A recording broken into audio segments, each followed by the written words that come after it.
Hola, buenas noches. ¿Cómo están todos? ¿Cómo los ha tratado este día de calor tórrido en Buenos Aires? Mañana se espera otro igual o peor. Pero bueno, es verano, yo estoy contenta, así que espero que ustedes en cierta medida también lo estén. Bueno, hoy leí algo que me pareció maravilloso de Miquel Bassols, citado por Carlos Rossi en su grupo para leer el 23, haciendo el 23 referencia al seminario 23, por supuesto, que es el que Lacan dedica a Joyce. Y a qué nos enseña Joyce y lo que él hizo con la lengua y con el lenguaje a los psicoanalistas. ¿Qué nos enseña? Bien. Entonces, ahí Bassols hace una relación muy atinada entre la civilización del lenguaje, ¿no? y lo bárbaro de la lengua que nos es impuesta por el otro. Comentaba yo que me pareció muy atinado porque, sobre todo para nosotros, de muchas resonancias para los argentinos, porque por momentos yo tengo la sensación que todavía estamos dirimiendo si somos civilizados o si somos bárbaros. Es increíble que la dicotomía que planteara Sarmiento en su Facundo sea todavía el tamiz por donde pasa en cierta forma la idiosincrasia y la cultura argentina, ¿no? Entonces, y voy a hacer algo que no hice nunca, que es leer 2 veces seguidas un mismo libro, pero me parece que es súper atinado hacerlo, porque les conté que estaba leyendo la transcripción de las clases maravillosas que diera hace algo más de 10 años Ricardo Piglia sobre Borges en la TV pública. Bueno, terminé de leer el libro y había pensado que, bueno, que ya se los había comentado, ya se los había recomendado lo suficiente, pero esto que leí hoy, que pueden ir a buscarlo o en mi muro de Facebook o en el de Carlos Rossi, esto que leí hoy, primero y principal, me hizo pensar en una posible respuesta a una pregunta que yo me hago muy a menudo, no sé ustedes también, ustedes saben que soy psicoanalista, además de escribir. La pregunta que me hago a menudo y que todavía no le he encontrado una respuesta es ¿por qué el psicoanálisis penetró tanto en nuestro país? Que es parte de la cultura. Eso no ocurre en todos los países de Occidente, de Oriente desconozco, pero no ocurre en todos los países de Occidente. Y para mí era una intriga bastante insistente, ¿no? ¿Qué pasará? ¿Qué nos pasará? ¿Qué tendremos los argentinos? Que el psicoanálisis es algo que ya podríamos decir que es parte de nuestro ADN, ¿no? Que por momentos da la sensación que hay más analistas, por lo menos en la ciudad de Buenos Aires, que personas, somos un montón. Entonces, bueno, ver nada más la concurrencia de la Facultad de Psicología, donde la gran mayoría luego sigue formándose en psicoanálisis, es realmente llamativo. Entonces les decía que lo que leí hoy en el muro de Carlos Rossi, que cita a Miquel Bassols, me hizo atisbar una posible respuesta a esta pregunta de por qué el psicoanálisis penetró tanto en Argentina. Entonces decidí, en algo, como les decía recién, completamente anómalo, porque nunca les he leído el mismo libro 2 veces seguidas, que les iba a leer nuevamente cosas de el libro que editó Eterna Cadencia recientemente, Borges por Piglia. Pero del capítulo que se llama, que es el último, o sea, fue la última clase. El capítulo se llama Política y Literatura, que yo podría agregar política, literatura y psicoanálisis, porque creo que es impresionante todo lo que podemos extraer los psicoanalistas de este capítulo. Bien, bueno, primero se dedica Ricardo a esbozar ciertas ideas en relación con la posición política de Borges. Va a decir que Borges dice cosas un poquito, digamos, tan fuertes como interesantes, como que Borges era un hombre de derecha porque no se quejó del destino trágico que le tocó asumir en su vida, que fue quedarse ciego, básicamente, ¿no? Siendo escritor y siendo un gran lector. Nunca se quejó. Es más, se reía de sí mismo diciendo que cada vez escribía mejor. Algo que, dicho sea de paso, creo que también hizo Ricardo sobre el final de sus días, cuando decía con un tono muy tierno y a la vez gracioso, que estaba un poquito embromado, que se había embromado la pierna jugando al fútbol. Bueno, era una manera de hacer con eso que le estaba pasando, ¿no? Algo muy borgiano. Entonces dice que también era un hombre que se caracterizó, Borges, por no tener ningún inconveniente, todo lo contrario, en sostenerse en posiciones polémicas, que no fueran, digamos, lo esperable, el mainstream, ¿no? No populares, dice Ricardo más precisamente. Entonces cuento una anécdota deliciosa que un día lo invitan del Instituto Ruso Argentino a Borges a dar una charla sobre Dostoyevsky. Entonces Borges acepta, como les contaba la vez pasada. Ricardo dice que era un hombre muy solitario, que estaba muy solo y que si la propuesta le interesaba, siempre aceptaba tanto visitas como dirigirse a donde hubiera que dirigirse para hablar. Entonces se presenta en el Instituto Ruso Argentino y dice: como a mí Dostoyevsky no me gusta, voy a hablar de Dante, y dio una conferencia sobre Dante. Bueno, hay que poder hacer eso, ¿no? Poder sostenerse en esa posición. Bien, entonces Ricardo destaca, respecto de Borges, una ética de la palabra propia, que también dice que puede ser una característica de un gran escritor, una ética de la palabra propia. Y va a decir, ninguna palabra es propia, pero sí hay una ética del momento de la enunciación. Esto es muy psicoanalítico, ¿no? Algo de lo que decía Basols en esa cita, ¿no? Es que el psicoanalista puede escuchar en estas palabras que no son propias, o no, al menos no lo son del todo, puede escuchar el núcleo de goce, el núcleo de barbarie, va a decir él, que las irriga, que las infiltra. Esto que dice Ricardo resuena mucho porque después va a hablar también de Joyce a partir de un ensayo maravilloso de Borges. Resuena mucho con cosas que dice Stephen en Retrato del artista adolescente, cuando dice al rector, creo, de la escuela, le dice: esas palabras que usted está diciendo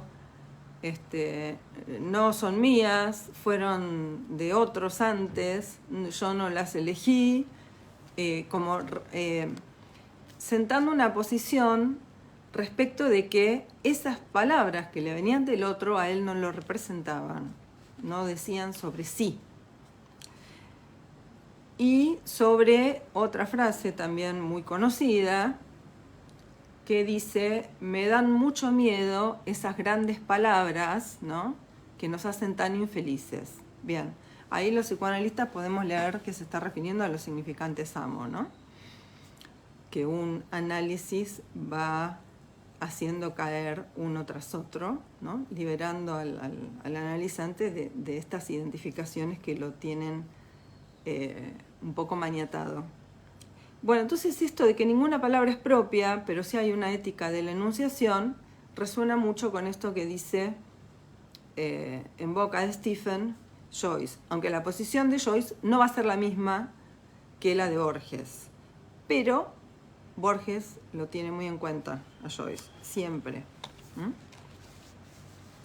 Bueno, entonces después de esto cuenta una anécdota maravillosa sobre Mario Vargas Llosa cuando lo va a visitar y dice Borges vivía en un departamentito en Barrio Norte muy austero. Les tengo que decir que la única vez que creo que vi a Borges en persona fue cenando con mi mamá y mis hermanos en la cantina de la cual él era habitué en Barrio Norte, no me acuerdo la calle, si Juncal, si Beruti, no sé, alguna de esas calles. Y creo recordar, o quizás como dice Ricardo, es mi invención del origen mítico, creo recordar que Borges comía cerca nuestro. Bueno, dice que lo visita Mario Vargas Llosa, él vivía en un departamento bastante austero, que incluso tenía goteras. Entonces, Vargas Llosa le dice, ¿no? ¿Cómo puede ser que usted viva en este departamento? Entonces, Borges lo despide diciéndole, bueno, muchas gracias, que le vaya muy bien. Nosotros, los caballeros argentinos, no hacemos alarde. Y luego de este encuentro con Mario Vargas Llosa, con cierta disonancia para Borges, Borges dice al día siguiente, vino un peruano que debe trabajar en una inmobiliaria porque quería que yo me mudara. Bueno, esas cosas decía Borges con esa ironía maravillosa que lo caracterizaba, ¿no? Bueno, Ricardo avanza diciendo que muchos de los grandes escritores del siglo XX tenían una posición parecida a la de Borges y menciona a Ezra Pound, a Céline, Faulkner, Gombrowicz. Entonces se refiere respecto de la posición política, se refiere al caso de Sarmiento. Va a decir que Sarmiento es el escritor argentino más grande que hay, más grande que Borges, va a decir.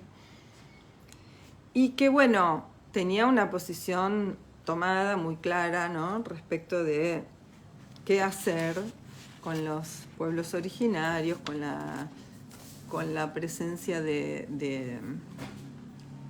gente, de poblaciones que eran parte consustancial de la tierra y que él se quejaba porque no la explotaban, no la hacían producir, ¿no? Esta cosa que tenía Sarmiento de parecernos a Inglaterra, de parecernos a Francia, no a España, no a España.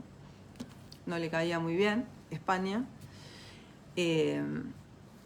Entonces, esta cosa de tomemos de los franceses y de los ingleses algo que nos vuelva una verdadera civilización y que termine con la barbarie, ¿no? De paso les cuento que el Facundo es un gran libro, pero que vibra en dos tonos, en dos registros completamente diferentes. Hay como 50, 60, 70 páginas. Las primeras del libro, que son realmente deliciosas, donde se deja transmitir paradójicamente, ¿no? En eso sí remeda un poco la posición de Borges, se deja transmitir la admiración, la sorpresa, ¿no? De Sarmiento de descubrir un saber otro en gente del campo, ¿no? Los que sabían detectar si venía un malón, un atropillo o lo que fuera por el olor del aire o por el olor del viento, los que podían escuchar si se aproximaban enemigos escuchando el suelo. Bueno, esas páginas que él se dedica a estos personajes tan propios del interior argentino son maravillosas, realmente vibran en un tono poético absolutamente sorprendente. Luego se dedica de una manera más decidida, de una manera más oficialista, si se quiere, a hablar de Facundo Quiroga, y el libro se vuelve otra cosa. Si bien no puede evitar, al final, manifestar de una manera clarísima la admiración que ese hombre bravo, salvaje y bárbaro le generaba. Eso le brota a Sarmiento, no lo puede controlar, ¿no? Entonces, en eso, ahora que se los cuento, sí hay como un acercamiento entre Borges y Sarmiento. Están en diálogo permanente, ¿no? Bien, entonces, ¿qué más va a decir? Por supuesto que sobre el Facundo, podríamos decir, la letra del Facundo son los cimientos de lo que luego fue la nación argentina, que en realidad es un forzamiento histórico, porque la Argentina en sí es un compuesto de regiones que tienen poco que ver la una con la otra, porque estuvieron pobladas por grupos de muy diferente origen y de muy diferente raigambre. No se parecen en nada el NOA a la Patagonia, en nada. Y formar un estado uniendo todas esas zonas distintas, con distintas lenguas, con distintas costumbres, con distintos climas, con distintas mitologías, bueno, fue un forzamiento. Y Ricardo va a situar algo con lo que yo estoy muy de acuerdo, no es difícil, ¿no? Soy muy viva yo en algunas cosas. Ricardo va a situar que sobre ese libro se edificó el Estado argentino, el Estado nacional, ¿no? Bien. ¿Qué más? Entonces, otra cosa que es interesante respecto de la política y la literatura, ¿no? Que hay que tomar la política como de modo metafórico, no en el sentido partidístico, ¿no? Va a decir que hay una politicidad propia del campo cultural y debemos saber cómo la vamos a discutir. Eso me parece que es de una validez absoluta hoy día, ahora, ya. Dice, tenemos que saber cómo la vamos a discutir, porque si no aparecen las respuestas del tipo, comillas, me gustan sus textos si está de acuerdo conmigo y no me gustan si no está de acuerdo conmigo. Algo que leemos y escuchamos todo el tiempo, ¿no? Si se parece, si dice y piensa lo que se parece a lo que digo y pienso yo, me encanta, y si no es una porquería. Bueno, no. Ricardo está sentando una posición muy distinta, ¿no? Bien. Entonces dice, el problema de algunas literaturas que se producen, algunos textos literarios que se producen acá, es que incurren en la pregunta de la metafísica del ser nacional, ¿no?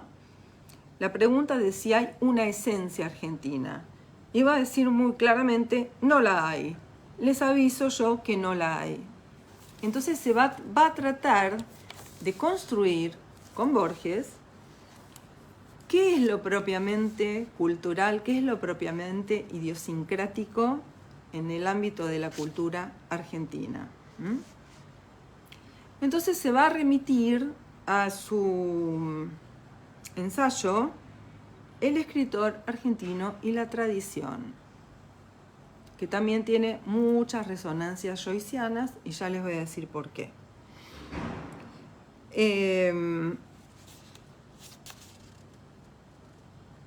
Bueno, habla de que cómo se convirtió en un gran conferencista Borges luego de que se quedara ciego, que sus conferencias son imperdibles, cosa que es verdad, son imperdibles. También recomienda un libro que yo lo fui a buscar después de escuchar esto, lo conseguí usado porque estaba agotado, pero creo que lo han reeditado, Borges a contraluz, escrito por Estela Canto. Es un libro delicioso, maravilloso y muy, muy fino en las cosas que dice sobre Borges y su vida, ¿no? Entonces va a decir de Stella Canto que es la mujer a la que le dedicó el Aleph y fue uno de los grandes amores de su vida. Una mujer extraordinaria, bellísima, estaba en Sur y era en el grupo Sur y era del Partido Comunista.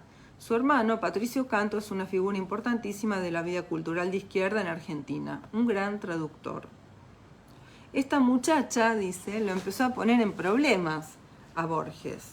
Eso se lee en las cartas, dice, porque tenía algunos traumas, algunas inhibiciones demasiado fuertes Borges con las mujeres, ¿no?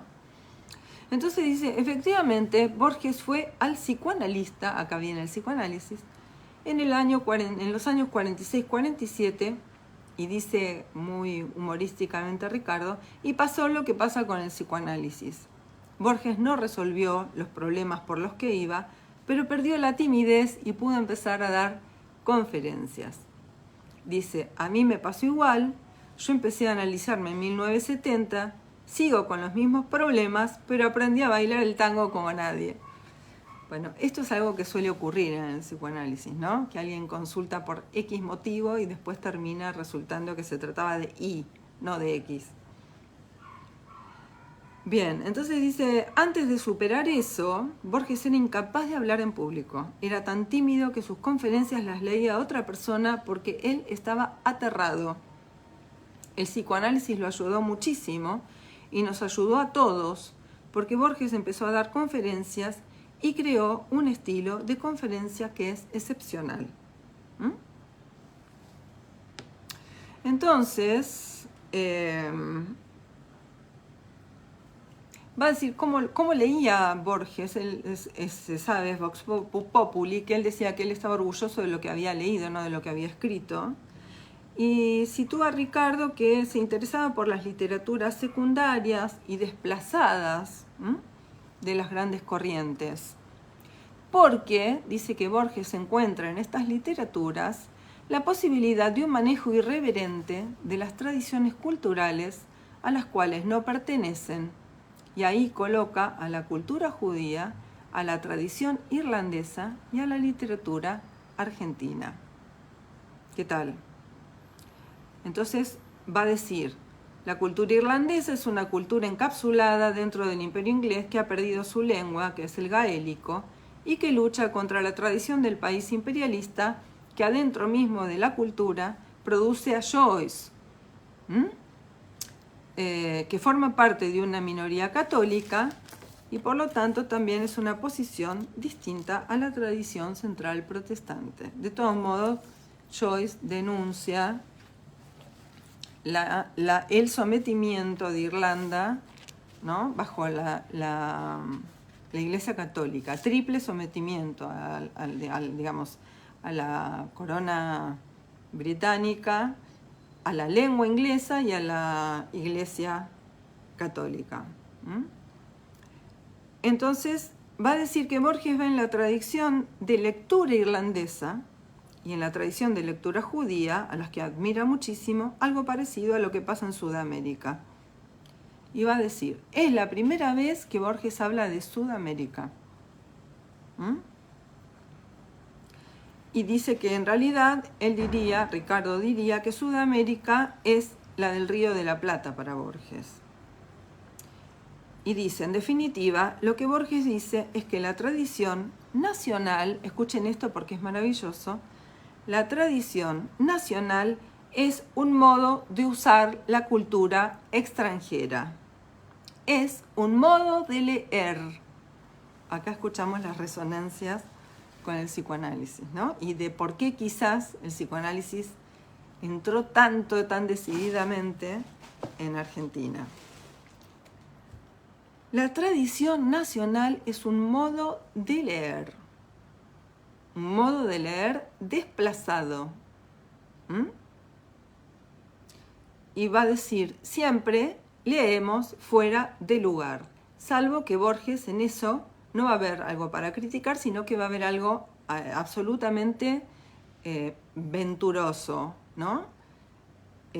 Algo que de lo que hay que servirse. Entonces vemos que también en el sentido quizás joyciano, él empieza a usar, a encontrar un valor de uso a las literaturas laterales, desplazadas, no hegemónicas, diríamos hoy, y que eso va configurando, ¿sí?, una tradición nacional, el modo de servirse de la lengua extranjera.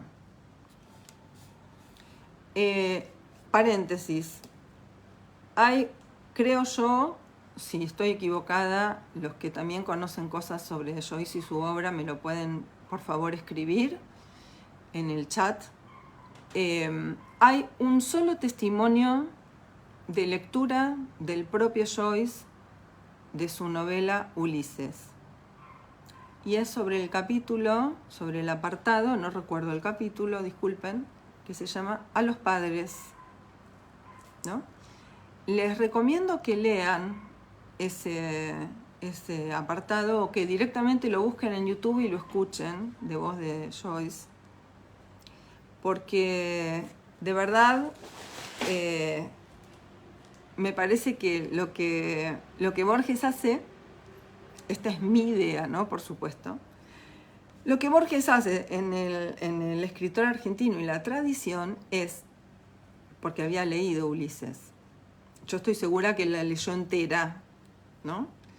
Pero bueno, también hizo su comentario irónico al respecto, aunque termina escribiendo poemas que son absolutamente alabanzas e incluso casi una carta de amor, ¿no?, hacia Joyce, que como invocación a Joyce me estoy refiriendo, ¿no?, su poema Invocación a Joyce, cuando Joyce ya había muerto. Le escribe un poema que es algo realmente conmovedor, de un escritor a otro, ¿no? Entonces me parece que lo que hace Borges es tomar eso que escribe Joyce en ese apartado a los padres y agregar a los argentinos, ¿no? Porque en ese apartado están los judíos y los irlandeses, en el de Joyce, en el del Ulises. Bueno, Borges agrega los argentinos, ¿no? Y ahí tenemos las tres tradiciones que él plantea en el escritor argentino y la tradición. Entonces, y dice, respecto de siempre leemos fuera de lugar y que la tradición nacional es un modo de leer, es un uso de la cultura que está ligado a todo lo que está pasando en la cultura sincrónicamente en ese momento. Y lo que se produce es un objeto completamente novedoso que está hecho de todas las lecturas, pero que es nuevo y distinto. Entonces estamos fuera de lugar y eso es lo que le gusta a él, a Borges, ¿no? Tenemos una mirada al sesgo. Vemos lo que no ven los de la tradición central porque ellos simplemente están metidos dentro de la tradición, ¿no? Se refiere, por supuesto, básicamente a México y a Perú, que son los dos grandes representantes en Sudamérica o en la América de habla hispana de las tremendas culturas precolombinas que pesan sobre la cultura de los mexicanos y de los peruanos. Impresionante la cultura de ambos países. Bueno, dice, nosotros no teníamos eso. Entonces dice, Borges se da cuenta de que no teníamos eso y decide que hay que inventar algo, ¿no? Tengan presentes todo el tiempo en el horizonte esta dicotomía civilización y barbarie con la que dialoga Borges permanentemente, que además recordarán de la lectura anterior, ¿no?, que en el mito de origen literario que se crea Borges, según Ricardo Piglia, él va a señalar las dos ramas, la de la madre y la del padre, la de la madre, la de la sangre, la de los bárbaros, la de los ignorantes, la de los valientes, los que van a la lucha, y del lado de el padre, la biblioteca, ¿no?, los libros. Entonces tenemos también en ese mito esta dualidad de bárbaros y civilizados ahí como presente, ¿no? Entonces dice, bueno, siempre buscó escritores que no estaban en la línea central, Conrad, Bernard Shaw, Stevenson, Kipling.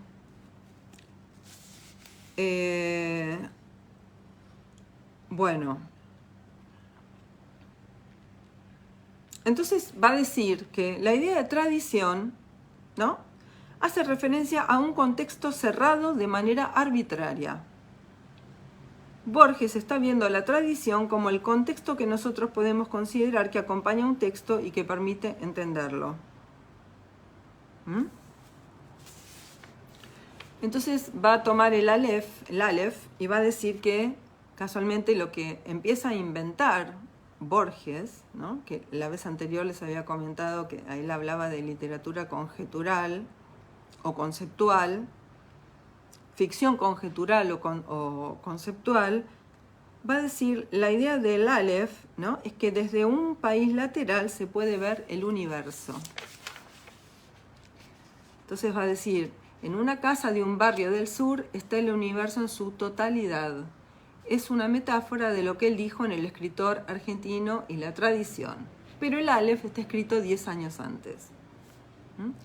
Y Ulises estaba publicado muchos años antes, incluso. Entonces va a decir, esta tradición nacional, que en realidad se arraiga en un modo de leer desplazado, en un otro modo de leer, en un otro uso de la cultura occidental, ¿no?, va a decir que depende o que es posible por la localización al margen del mundo. Entonces dice que estamos en la idea que tiene Borges de cómo se localiza el lugar desde el cual se conoce. Hay que ubicarse de una manera particular para poder verlo.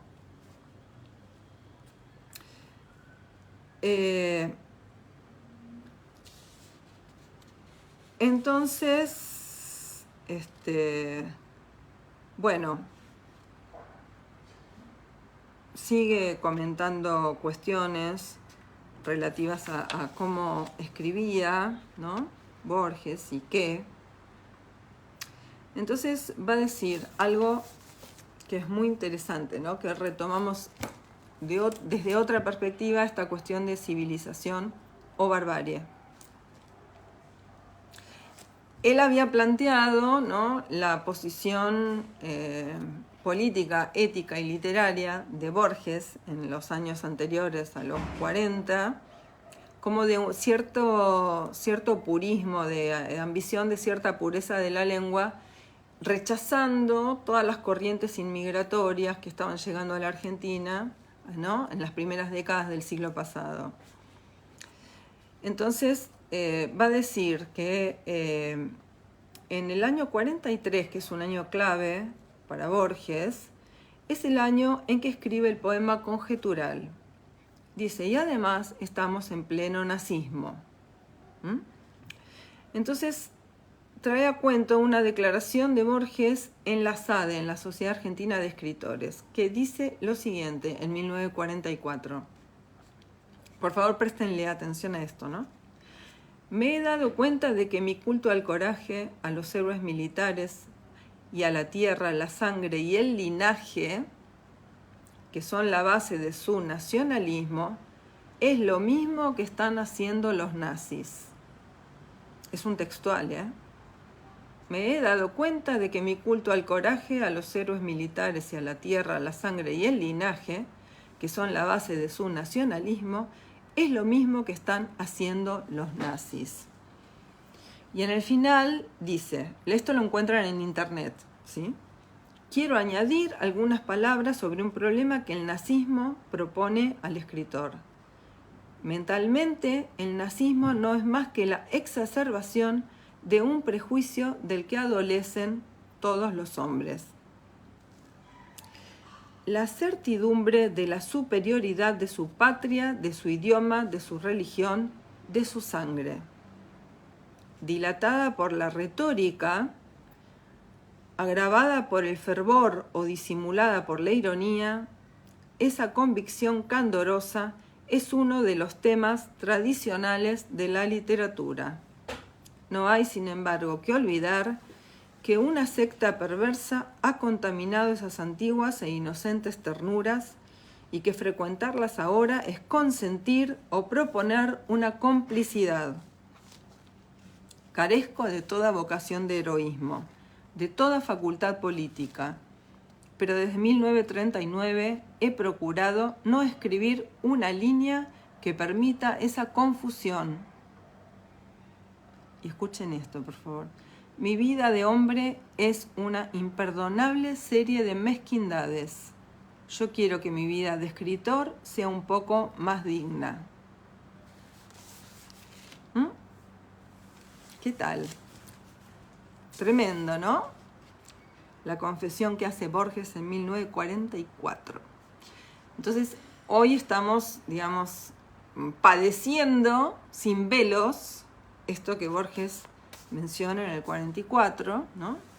Donde ya no es el que no piensa como yo, no sirve y es malo, sino el que no goza como yo, que es el centro de todos los prejuicios, el goce. El que no goza como yo merece ser destruido, aniquilado, desaparecer, etc., ¿no?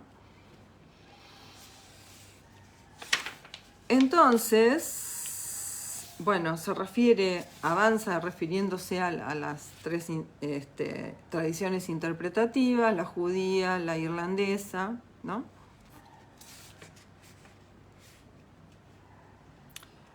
Y señala que, bueno, que lo bárbaro, la barbarie, ¿no? La línea materna, por decir de alguna manera, siempre está en la línea de la pulsión, va a decir Ricardo. Siempre el intelectual muere en manos del bárbaro y eso de algún modo tiene un sentido pulsional. O sea, a la vez Borges empieza a no desmentir, ¿no?, que algo de la barbarie nos habita a todos. Interesante, ¿no? Respecto de lo que les comentaba de la cita de Bassols. Entonces va a citar el poema Conjetural, que, bueno, voy a intentar leerlo sin furciar mucho, lo que extrae Ricardo, ¿no? Dice: zumban las balas en la tarde última, hay viento y hay cenizas en el viento, se dispersan el día y la batalla deforme, y la victoria es de los otros. Yo que anhelé ser otro, ser un hombre de sentencias, de libros, de dictámenes, a cielo abierto yaceré entre ciénagas, pero me endiosa el pecho inexplicable un júbilo secreto. Al fin me encuentro con mi destino sudamericano.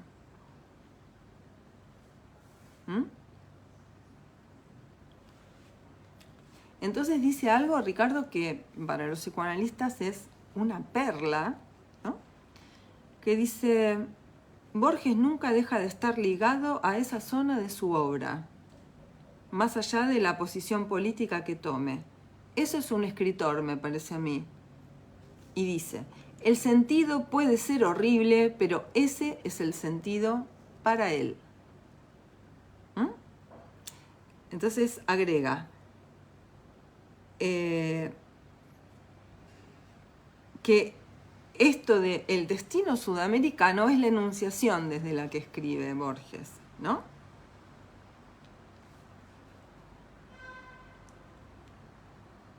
Y en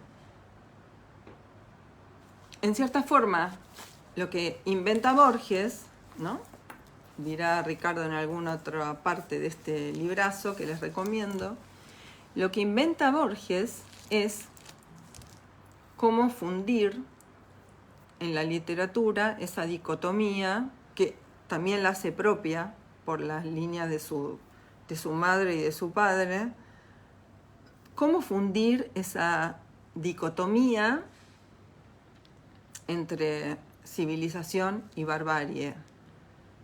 Entonces podríamos decir que la literatura de Borges es civilización y barbarie, ¿sí? Que ese núcleo pulsional en lo que escribe, lo que en el poema Conjetural es su destino sudamericano, ¿no?, lo habita permanentemente.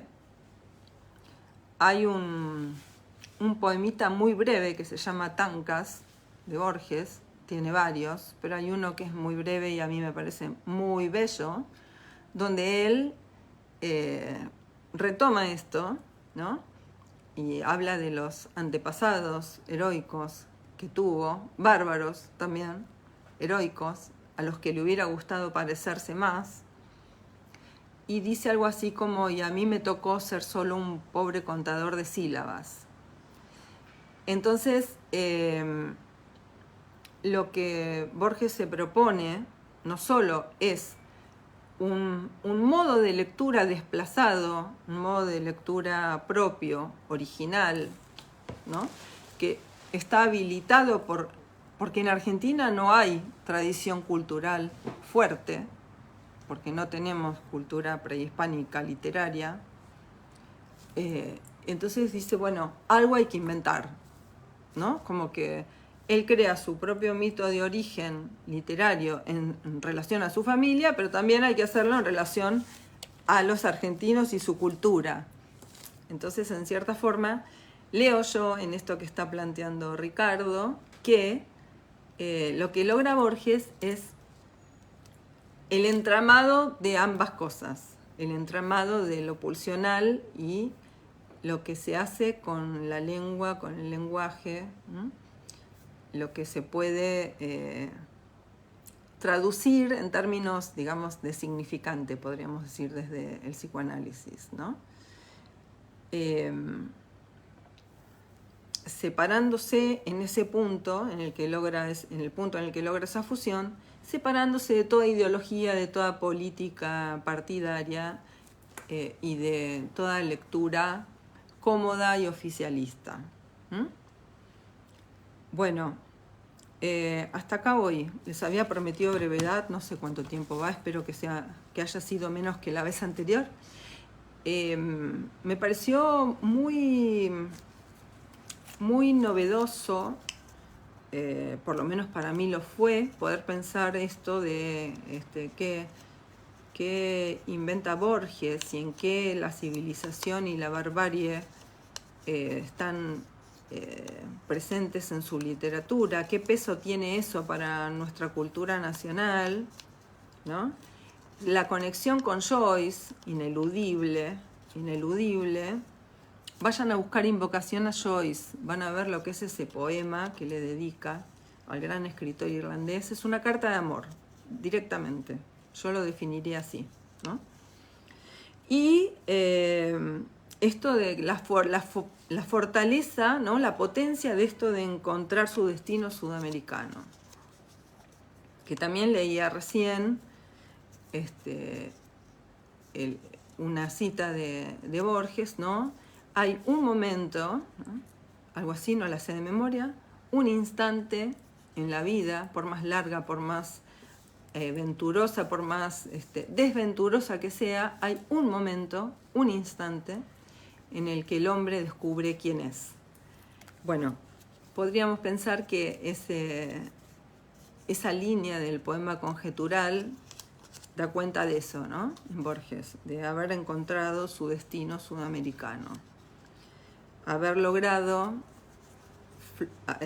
la fusión entre la civilización y la barbarie. Con lo cual estaría muy bien en nuestras épocas actuales, hoy, que leyéramos lo que hizo Borges, el gesto de Borges, y tratáramos de hacer cosas parecidas, ¿no?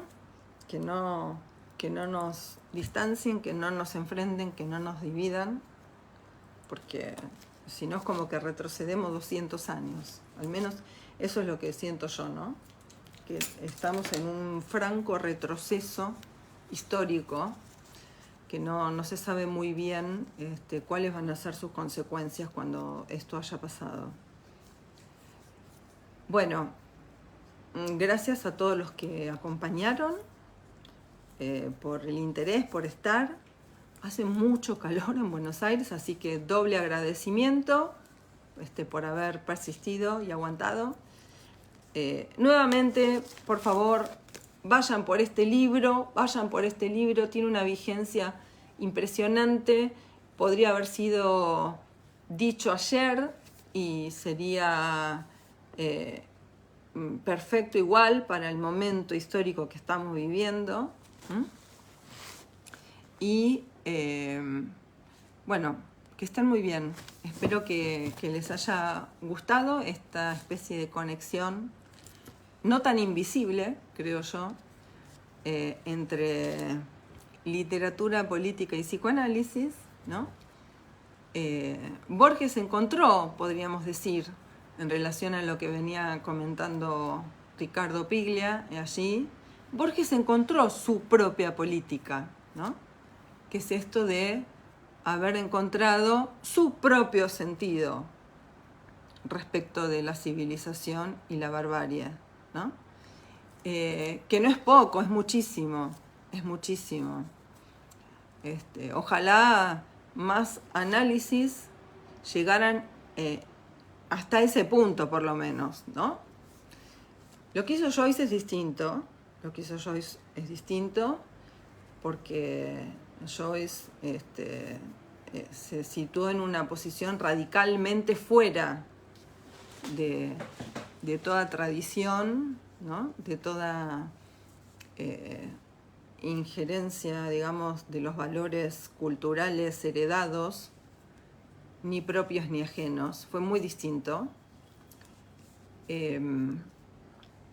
Y lo que se trató para Joyce fue de hacer algo con la lengua, ¿no? Con esa imposición que lo invadía y que encontró la manera de hacer con eso en Finnegan's Wake, ¿no? Bueno, pero de todos modos hay un punto en el que se tocan, ¿no?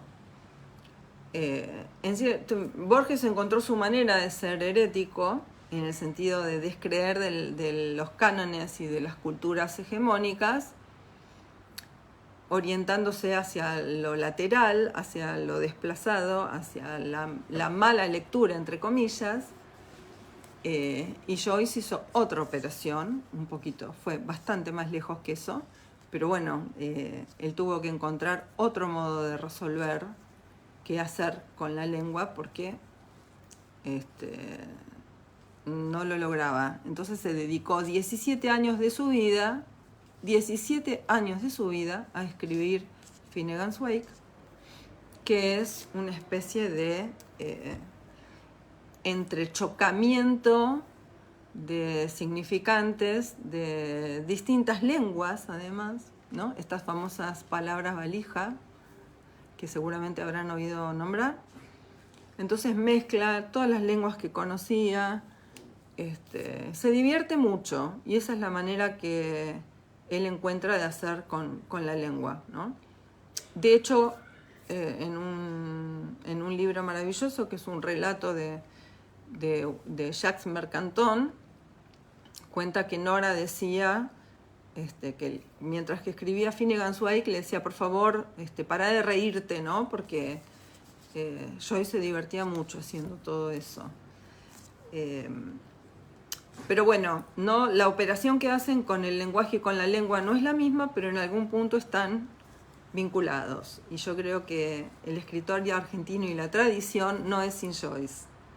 Y con este párrafo que les digo de Ulises, que búsquenlo en YouTube, lo van a encontrar, leído por Joyce. Es el único testimonio grabado de la voz de Joyce que creo que hay. Así que además tiene un valor en ese sentido testimonial enorme. Bueno, buenas noches para todos. Nos estamos viendo, no sé cuándo ni con qué recomendación. Espero que esta les haya gustado y que los haya convencido de ir a buscar este libro como modo de adentrarse de una manera más seria y sumamente enriquecedora, no solo en la literatura de Borges, sino en lo que hace a nuestra cultura nacional. Y me quedo con esto, que la tradición nacional es un modo de leer, podríamos decir, un modo de mal leer, la tradición cultural, un modo de leer desplazado. Me parece que son dos modos muy bellos de decir que podemos hoy cerrar aquí. Les mando un beso muy grande. Muchísimas gracias a los que miran después. Y en 5 minutos esto está disponible en el canal YouTube y en mis redes. Bueno, besos. Hasta pronto.